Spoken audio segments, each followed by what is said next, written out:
Good morning to you all. Good morning sir. Good morning. हम लोग उस दिन ना जहां क्लास बंद किए वहां पे क्या था, कंटिन्यूइंग गारंटी थी। ठीक है, तो देखिए वहां तक तो बातें समझ में आ गई, खत्म भी हो गया मसला सब। अब क्या है कि हम लोगों को देखना है कि discharge of surety from liability, जो श्योरिटी है जिसने गारंटी दी है, गारंटर जो है वो अपनी लायबिलिटी से कब फ्री हो सकता है। ठीक है, लेकिन इससे पहले एक छोटी सी धारा है, सेक्शन 130 तक हो गया है, इनफैक्ट 131 भी हो, 129 और 130 अभी करेंगे। उसके पहले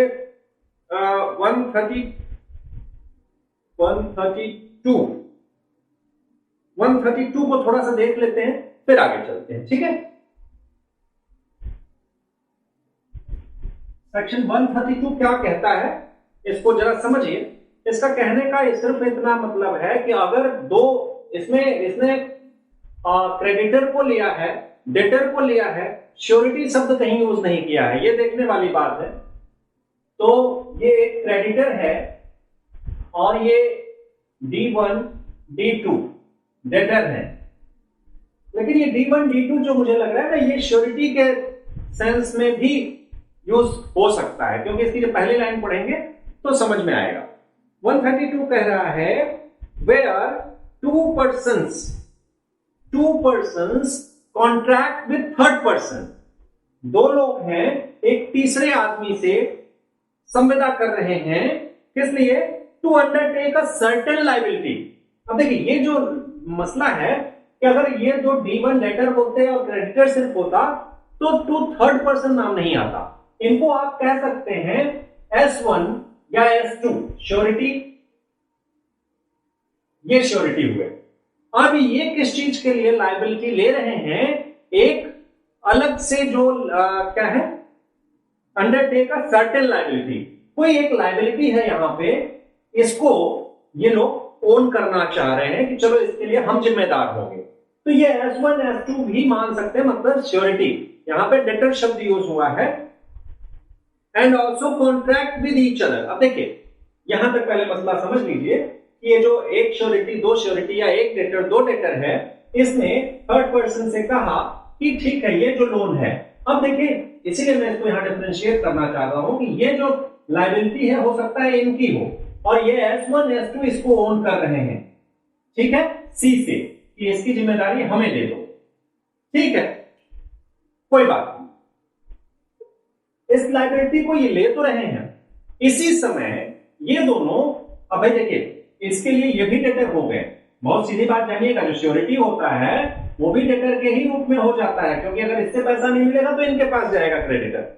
उसी समय जिस समय ये इस लोन को ओन कर रहे हैं अपने ऊपर S1 S2, सी के लिए, मतलब सी को पे करेंगे, उसी दौरान ये कहते हैं कि आपस में ये कहते हैं कि ऐसा है, हम लोगों ने जिम्मेदारी तो ले ली है, लेकिन ऐसा है भुगतान पहले तुम करना। S1 को कहता है पे फर्स्ट, पहले तुम भुगतान कर दो पूरा। इन केस अगर तुम फेल होते हो तो मैं तुम्हारी श्योरिटी के रूप में आ जाऊंगा, मैं भुगतान कर दूंगा। देखिए इससे कॉन्ट्रैक्ट किए, S1 S2 ने इससे कॉन्ट्रैक्ट किया कि हम इस लोन को देंगे। यहां तक तो बात समझ में आ रही है। अब ये दोनों आपस में एक कॉन्ट्रैक्ट करते हैं, ठीक है तुम देना, नहीं तो तुम देना, तुम नहीं दे पाओगे तो हम देंगे, हम नहीं दे पाएंगे तुम देना। मतलब ये दोनों एक दूसरे में आपस में कॉन्ट्रैक्ट कर ले रहे हैं, एक दूसरे से, एक दूसरे की श्योरिटी होने का। अजीब सा मसला है। वहां जाके कह रहे हो कि हम लोग मिलकर दायित्व वहन करेंगे, यहां कह रहे हो कि हम दोनों अलग अलग कर लेंगे। ठीक है कर दो, मुझे कोई मतलब नहीं है, मुझे मतलब क्रेडिटर को कोई मतलब नहीं है तुम आपस में क्या कर रहे हो। मेरे लिए मतलब क्रेडिटर के लिए तुम दोनों ही लायबल रहोगे, श्योरिटी 1 श्योरिटी 2 या डेटर 1 डेटर 2। आपस में जो भी करना चाहो कर लो, मुझे पता भी रहेगा तो भी उससे मुझे फर्क नहीं पड़ता है। मतलब being a creditor, if I am creditor, मेरे को फर्क नहीं पड़ता है कि दो लोग आप में से मिलके, पहले तो मुझसे कहो कि मैं तीसरी लायबिलिटी ले रहा हूं, मैं पे करूंगा, दो लोग मिलके आओ ज्वाइंटली, और बाद में आपस में कोई कॉन्ट्रैक्ट करो, नहीं हम पहले देंगे तुम पहले दोगे, कोई फर्क नहीं पड़ता क्रेडिटर पे। धारा 132 यही कहती है।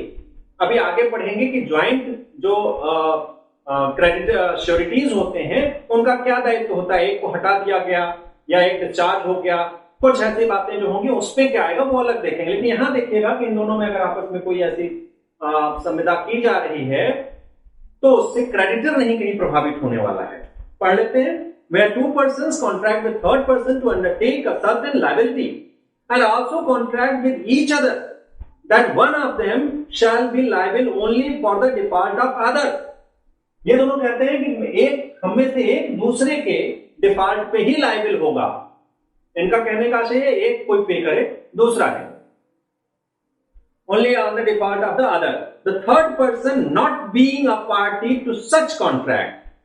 थर्ड पर्सन ये जो क्रेडिटर है इस कॉन्ट्रैक्ट का ये हिस्सा नहीं होता है, ये जो दोनों आपस में करते हैं उसका हिस्सा नहीं होता है। देखिएगा, the liability of each of such two persons to the third party to the third person under the first contract is not affected by the existence of second contract, although such third person may have aware about its existence। खुद मैं बता चुका हूं कि इन दोनों के संविदा का इस संविदा पे कोई फर्क नहीं पड़ेगा। यहां देखिए दो संविदाएं हो रही हैं। पहली संविदा ये थी कि इस लोन के लिए क्रेडिटर के लिए ये दोनों श्योरिटी दे रहे थे, फिर एक संविदा हो गई। दूसरी ये हुई जो आपस में कर रहे हैं कि एक पे होगा तभी दूसरा पे करेगा, कोई फर्क नहीं पड़ता इस वाली संविदा पे, आप चाहे जो संविदा कर लो, भले ही ये सी क्रेडिटर के नॉलेज में है। दैट्स इट, और कुछ नहीं, इतना आप समझिए। 132 अब हम देखते हैं, 132 समझ में आ गया होगा, कुछ ऐसा खास नहीं है, नहीं आया हो तो भाई बता देना। दूसरी बात करते हैं डिस्चार्ज ऑफ श्योरिटीज लायबिलिटी।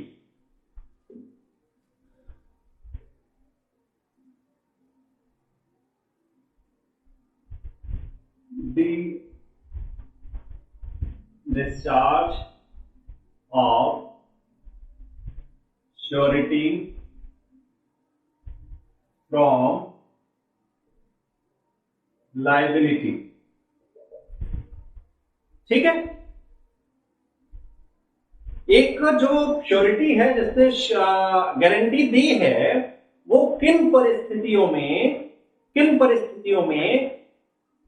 उन्मोचित हो सकता है। डिस्चार्ज माने मुक्त हो सकता है, उन्मोचन शब्द हिंदी में है कि उस दायित्व से कब वो फ्री हो सकता है। तो इसके 6 कंडीशंस लगभग हैं, तो आपको मैं शॉर्ट में बता दूं, लिख ले, बाद में उसमें हम लोग डिटेल करेंगे। पहला, बाय रिवोकेशन। ठीक है, बाय रिवोकेशन 130 में रिवोकेशन ऑफ कंटिन्यूइंग गारंटी आ रहा है। दूसरा, bye death of surety. Surety जो है, गारंटी जिसने दी है, अगर मान लीजिए कि उसी की डेथ हो जाए तो क्या होगा, उन्मोचन हो गया। धारा 131 बाय वेरिएंस, हिंदी में लिखते जाइएगा। पहला प्रतिसंहरण के द्वारा, दूसरा प्रतिभोग की मृत्यु के द्वारा, बाय वेरिएंस। अगर जो कॉन्ट्रैक्ट हुआ है, 3 पार्टी होते हैं आप जान रहे हो, तो प्रिंसिपल डेटर और क्रेडिटर, थर्ड हुआ श्योरिटी ने गारंटी दी है और क्रेडिटर और डेटर आपस में कुछ ऐसा संविदा कर लें कि जो मूल संविदा थी उसमें परिवर्तन हो जाए। और ये वेरिएंस के बारे में बता रहा हूं, वेरिएंस माने बदलाव, को चेंज इन ओरिजिनल कॉन्ट्रैक्ट अगर हो जाता है और श्योरिटी को नहीं पता है, श्योरिटी से कंफर्मेशन नहीं ली गई है, वहां पे वो श्योरिटी डिस्चार्ज मान लिया जाएगा। राइट, और अगर मान लीजिए कि प्रिंसिपल डेटर जो है उसको क्रेडिटर ही क्या कर दे, फ्री कर दे, क्रेडिटर ही फ्री कर दे bye release or discharge of principal debtor। अगर उन्मोचित कर दिया जाए किसके द्वारा? क्रेडिटर के द्वारा, लेनदार के द्वारा, तो क्या होगा? प्रिंसिपल डेटर को ही फ्री कर देते हैं। तो इसका मतलब भाई तुम्हें पैसा नहीं चाहिए, प्रिंसिपल डेटर को तुम फ्री कर दे रहे हो, तो हमारी जिम्मेदारी कहां से है? हम भी नहीं देंगे। यहां क्रेडिटर भी उन्मोचित हो जाएगा। पॉइंट लिख लीजिएगा, मूल ऋणी को उन्मोचित करने या छोड़ देने से। चौथा, कंपोजिशन नहीं, पांचवा है आपका सेक्शन 135 में कंपाउंडिंग है। कंपाउंडिंग, कंपोजिशन उसको कहेंगे 135, discharge of surety compounds with. ठीक, कंपाउंड्स विद को कंपोजिशन भी कहते हैं, कंपाउंडिंग कहिए। कंपाउंडिंग, एक्सटेंशन ऑफ टाइम दूसरा पॉइंट है। 135 में अगर आप देखिएगा तो आपको दिखेगा एक्सटेंशन ऑफ टाइम,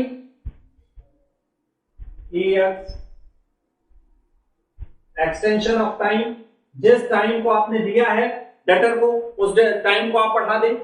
ये आपका दिया गया 135 में। ठीक है, 135 एक्सटेंशन ऑफ टाइम, कंपाउंडिंग, और एक भी चीज है, प्रॉमिस नॉट टू स्यू। तीसरा इसी में है, आप कह दें कि भाई हम तुम्हारे खिलाफ मुकदमा नहीं लाएंगे, इतनी बातें। ठीक, छठा एक पॉइंट और लिख लीजिए, by impairing surety's remedy, by impairing surety's remedy. ये कहां है? 139, 139। जो श्योरिटी को एक अधिकार कुछ मिले हैं कि अगर प्रिंसिपल डेटर भुगतान करने में असमर्थ रहेगा तो हो सकता है कुछ उसकी माली हैसियत जान के ही दिया हो श्योरिटी ने अपनी गारंटी। जैसे होता है कुछ मॉर्गेज दिया है, वो मॉर्गेज किसके पास है? क्रेडिटर के पास है। तो क्रेडिटर की ये जिम्मेदारी होती है कि वो जो मॉर्गेज है, जो भी सिक्योरिटीज हैं, उन सबको प्रोटेक्ट करे। उन सबको प्रोटेक्ट करने का क्या आशय है कि अगर वो in case principal debtor default करता है तो श्योरिटी पेमेंट करेगा। तो श्योरिटी के पास एक ऑप्शन है, ठीक है मैंने पे कर दिया, वो सारी सिक्योरिटीज मुझे दो, मैं अब इसको रियलाइज करूंगा उससे। ठीक है, तो ये इतने बिंदु हैं कि discharge of surety from liability, अपनी लायबिलिटी से श्योरिटी इन बिंदुओं के तहत मुक्त हो सकता है अपने दायित्व से। तो अब हम देखेंगे इनको एक एक डिटेल करेंगे। ठीक है, तो ये पॉइंट्स आप एक जगह रखिए। अब आगे हम बात करते हैं, एक एक पे बात करेंगे, by revocation, by death, by सारी चीजें देखेंगे। ठीक है, यहां तक कोई दिक्कत तो नहीं होगी? लिख लिए होंगे?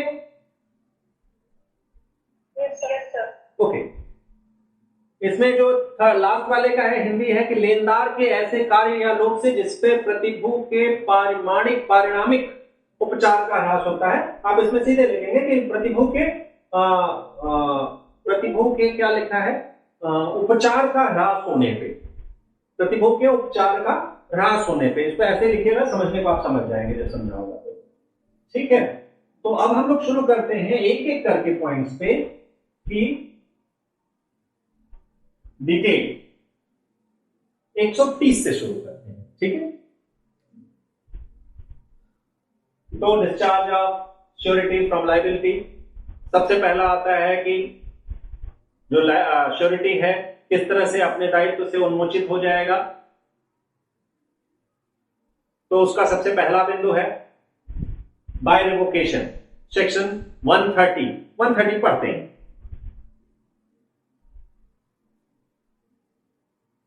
इसमें क्या कहा गया? Revocation of continuing guarantee. हम लोग 129 में कंटिन्यूइंग गारंटी पढ़ चुके हैं। क्या होता है, एक समय के लिए, निर्धारित समय के लिए आपको कुछ गारंटी आप किसी चीज की लेते हैं पेमेंट करने की, तो उस समय के दौरान जो भी ट्रांजैक्शंस होंगे, सीरीज ऑफ ट्रांजैक्शंस होंगे, उन सब में आप लायबिल होंगे up to that extent for which you have owned the liability. जिस सीमा को आपने अपने लिए अपनाया हुआ है कि हाँ 5,000, 10,000, 20,000 के लिए हम लायबिल होंगे, तो वहां तक आप लायबिल होंगे। That's it. तो ऐसी रिवोकेशन ऑफ कंटिन्यूइंग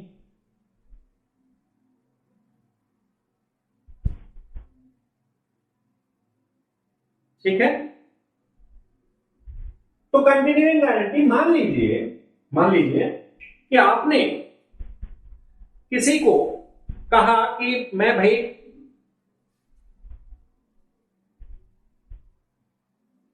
आप इसको काम पे या ऐसे जो कि दूसरा जो उसमें इलस्ट्रेशन था आपने 129 में पढ़ा था कि 5 बोरियों को 5 बोरी फ्लोर माने आटा सप्लाई किया जाना था, किसको, ए द्वारा बी को। मैं उसको लेके चल रहा हूं, फिर आपको इसके इलस्ट्रेशन बताता हूं।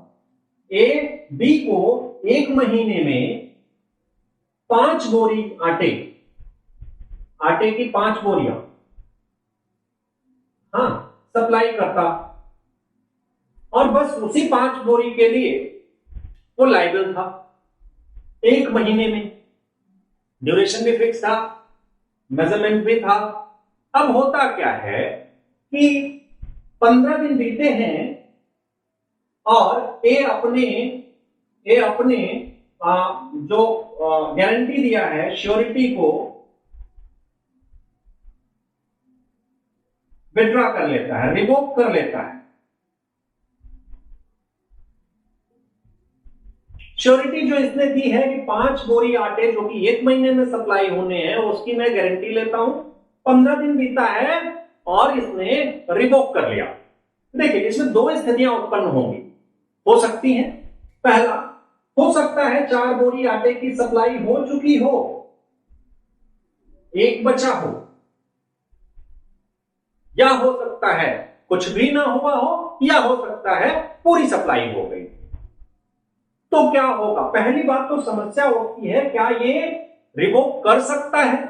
तो 130 क्या कह रहा है, इसको जरा देखें, फिर आगे बात करते हैं समस्याओं पे। A continuing guarantee may at any time of revoked by security as to future transactions by notice to the creditor। तो 130 जो है ना, 130 आप देख रहे हैं सीधे सीधे अधिकार दे रहा है श्योरिटी को कि वो अपने श्योरिटी को जो उसने गारंटी दी है, ही कैन रिवोक इट। चलिए, एक बात तो क्लियर होगी कि इट कैन बी रिवोक्ड। अब क्या होगा?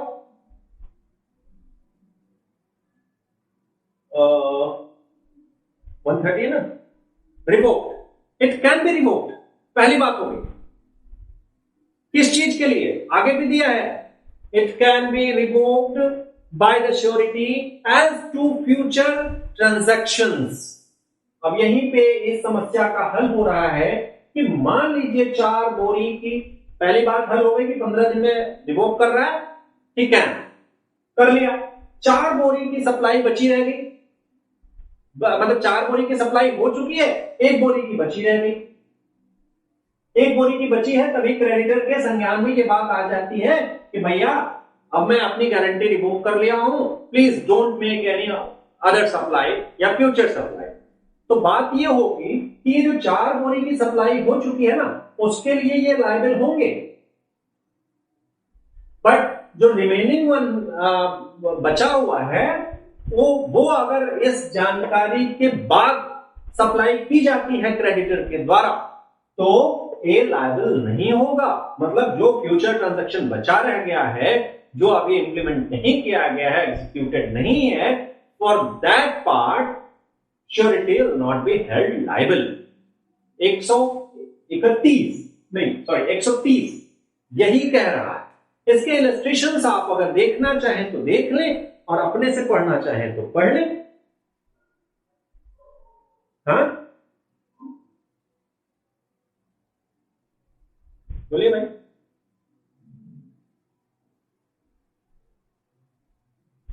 नहीं बोलेंगे आप लोग?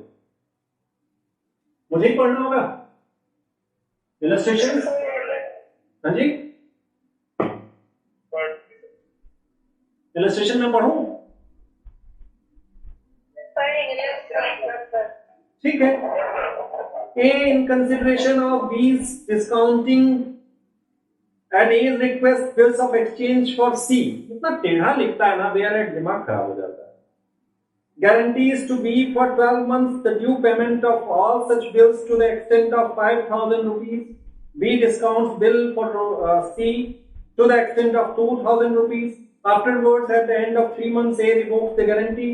The revocation discharges A from all liability to B for any subsequent discount, but A is liable to B for the 2,000 rupees on default of C। अब इसमें करेक्टर मेरे इधर उधर हो जाएंगे, परेशान मत होइएगा। मान लीजिए ए गारंटी लेता है, ये क्या है? श्योरिटी। समझ लीजिए, वैसे पढ़ेंगे तो आपको थोड़ा टाइम लगेगा। बी है और ये सी है। सी को आप डेटर कहिए। सी कुछ बिल्स ऑफ एक्सचेंज, जैसे प्रॉमिसरी नोट मैंने कई बार चर्चा की है, बिल्स ऑफ एक्सचेंज इशू करते हैं। इस पे भी लिखा होता है कि इतने रुपए का है भैया, मैं आपको भुगतान कर दूंगा, आप इसको अभी हमारी एक विश्वसनीयता पे कैश कर दो। बी कहते हैं ठीक है मैं कैश कर दूंगा, लेकिन अभी आपको पैसे की जरूरत है तो मुझे कुछ फायदा चाहिए होगा। फायदा क्या होगा? 2000 की चीज है तो मैं 1800 पे इसको, ये डिस्काउंटेड का मतलब हुआ 2000 की चीज है तो 1800 पे मैं आपको डिस्काउंट कर दूंगा, मैं डिस्काउंट करके आपको दे दूंगा आपके बिल्स ऑफ एक्सचेंज। अब ए का रोल क्या है? ये है क्रेडिटर। समझिएगा, ए ने क्या किया, इस डेटर की जिम्मेदारी ले ली है कि ठीक है 12 महीने में कितने हजार? 5,000 रुपए के लिए जो भी ये बिल्स ऑफ एक्सचेंज इशू करेंगे आप पेमेंट करिएगा, मैं लायबल होऊंगा पे करने के लिए। कोई बात नहीं, ठीक है आप कह रहे हो तो ये जो भी लिख के देंगे अपना लिखत, इन पे आप विश्वास करके इनको पेमेंट कर देंगे। मतलब that is a type of promissory note. Bills of exchange different होता है, थोड़ा कॉमर्स के विद्यार्थी समझ सकते हैं। आप बस उसको साधारण शब्दों में कि आपने एक लिख के वचन पत्र दिया और उस वचन पे विश्वास करके सामने वाले ने पैसा दे दिया आपको। अब ए ने जिम्मेदारी ली है डी की 12 महीने के लिए 5,000 रुपए का, ठीक। 3 महीने बाद ही, आफ्टर ओनली 3 मंथ्स, ये क्या करते हैं, अपना जो ये वाला ये श्योरिटी वाला प्रॉमिस है इसको रिवोक कर लेते हैं। रिवोक करेंगे तो किसको बताएंगे? इनको भी बता देंगे और इसको भी बता देंगे। तो ज्यादा बताना जरूरी क्रेडिटर को है, क्योंकि वो माल सप्लाई कर रहा है, वो पैसा दे रहा है, वो नियुक्ति किया हुआ है, तीनों सेंस में आप मानिएगा। इनको बता दिए कि भैया जो भी तुमने किया हो ठीक है, अब मत करना, मैं अपने सारे जो कॉन्ट्रैक्ट था उसको, प्रॉमिस जो था उसको रिवोक कर रहा हूं, प्रतिसंहरित कर रहा हूं, वापस ले रहा हूं। तो जब इन्होंने 3 महीने बाद लिया तो 2,000 रुपए के बिल्स ऑफ एक्सचेंज इसके पास आ चुके थे और ये पेमेंट पा चुके थे। बात वही है जो मैं पहले उदाहरण दे चुका। जब ये बिल्स ऑफ एक्सचेंज इनके द्वारा दिए गए हैं और इन्होंने डिस्काउंट कर दिया, 3,000 रुपए बचे, तो 3,000 के लिए जिस दिन इनके बात नॉलेज में आ गई उसके बाद ये लायबल नहीं होगा, लेकिन 2,000 के लिए इनकी लायबिलिटी बनी रहेगी, फिक्स रहेगी। ठीक है, तो पहला वाला यही है जो मैंने उदाहरण से आपको पहले ही बता दिया है। But A is liable to be for 2,000 rupees on default of C. बाद में अगर ये भुगतान नहीं कर पाएगा तो ये 2,000 रुपए देंगे, इनकी ये लायबिलिटी बनी रहेगी, क्योंकि यहां तक इन्होंने इसको विड्रॉ नहीं किया था। He had not revoked until till it was paid। ठीक, यहां तक बात खत्म होती है। दूसरा वाला क्या है?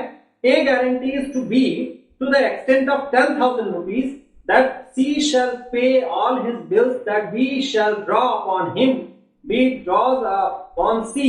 C accepts the bill. A gives notice the revocation.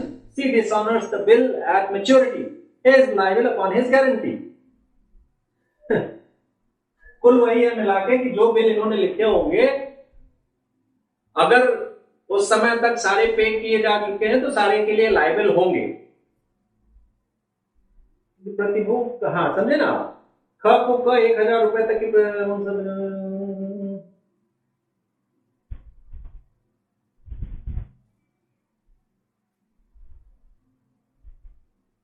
ठीक है ना। तो इसमें भी वही है कि जितना उसने लिखा, अगर उतने बिल्स यहाँ पे 5000 रुपए के आ चुके होते तो ये 5000 रुपए के लाइबल होता। यही है सेकंड वाले में। आगे चले, कुछ पढ़िएगा, दिक्कत होगी तो फिर बताइएगा। टेढ़ा ये वाला था, ये बता दिया। इसमें एक केस आता है, केस एक आता है अफोर्ड वर्सेस डेविस।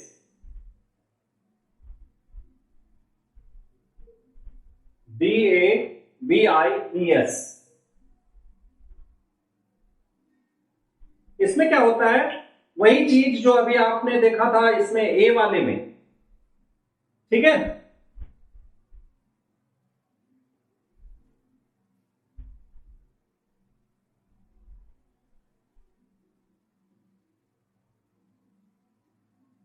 इसमें क्या था कि the dependent guaranteed the repayment of bills to the discounted by the plaintiff for Davis and Company for 12 months, not exceeding 0.600. The defendant revoked the guarantee before any bill was discounted, but the plaintiff discounted the bill which remained unpaid. The question was whether the surety had right to revoke. बात इसमें आई थी, वही जो बात हुई कि मैं 12 महीने के लिए, ए ने कहा कि 600 पाउंड तक मैं आपको जो भी बिल लिखे जाएंगे, यहां मान लीजिए बी, यहां सी, जो सी के द्वारा बिल लिखे जाएंगे, बिल्स ऑफ एक्सचेंज होंगे आपको इशू, मैं उनको 12 महीने के लिए गारंटी देता हूं कि 600 पाउंड तक मैं आपको उसकी गारंटी लेता हूं। होता क्या है, बीच में ही इसने अपना रिवोक कर लिया, तब तक कोई भी भुगतान नहीं किया गया था, कोई भी पेमेंट नहीं दिया गया था बिल्स ऑफ एक्सचेंज के लिए। तो क्वेश्चन यही रेज हुआ, क्या ये कर सकता है? तो आंसर है यस, ही कैन रिवोक, जैसा कि 130 में दिया गया, और कुछ इसमें खास नहीं। ठीक है। एक अगर मान लीजिए कोई कर्मचारी, लॉयड्स वर्सेस हार्पर, जल्दी से, लॉयड्स वर्सेस हार्पर, कोई कर्मचारी की गारंटी दी गई है कि नौकरी करता रहेगा और इसकी गारंटी हम देते थे, ये कंटिन्यूइंग गारंटी है, इसको रिवोक नहीं किया जा सकता।